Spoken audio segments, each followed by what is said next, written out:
மாங்காய் சாதம் செஞ்சு சாப்பிட்ருக்கீங்களா? சாப்பிட்டது இல்லைன்னா இந்த ரெசிபியை ஒரு டைம் சேவ் பண்ணி வச்சுட்டு ட்ரை பண்ணி பாருங்கள்.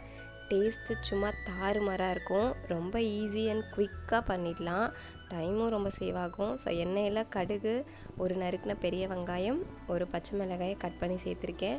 கூட 2 காஞ்ச மிளகாய், மாங்காயை தோல் சீவிட்டு கேரட் துருவதில் துருவிட்டு இந்த மாதிரி சேர்த்து நல்லா வதக்கிக்கோங்க.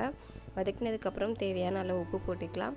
கூட கொஞ்சமாக மஞ்சள் தூள், வெறும் மிளகாத்தூள் வேணும்னா ஒரு 1/4 டேபிள் ஸ்பூன் ஆட் பண்ணிக்கலாம். ஸோ மெயினான விஷயம் 2 கொத்து கருவேப்பிலையை நல்லா வாஷ் பண்ணிட்டு இது கூட சேர்த்து நல்லா வதக்கிக்கோங்க. சாப்பாடு எப்போவுமே உதிரி உதிரியாக வரணும்னா சாதம் வடித்ததுமே கொஞ்சம் ஆற வச்சுருங்க. ஆற வச்சதுக்கப்புறமா கொஞ்சமாக எண்ணெய் சேர்த்து மிக்ஸ் பண்ணிங்கன்னா சும்மா செமையாக இருக்கும். ஃபைனலாக இந்த மாதிரி கொத்தமல்லி இலை போட்டு நல்லா ஒரு கிளறி விட்டு அப்படியே சர்வ் பண்ணிங்கன்னா சுட சுட நீங்கள் எப்போவுமே சாப்பிட்றத விட எக்ஸ்ட்ராவாக போகும். மறக்காமல் ட்ரை பண்ணிட்டு சொல்லுங்கள். தேங்க்ஸ் ஃபார் வாட்சிங்.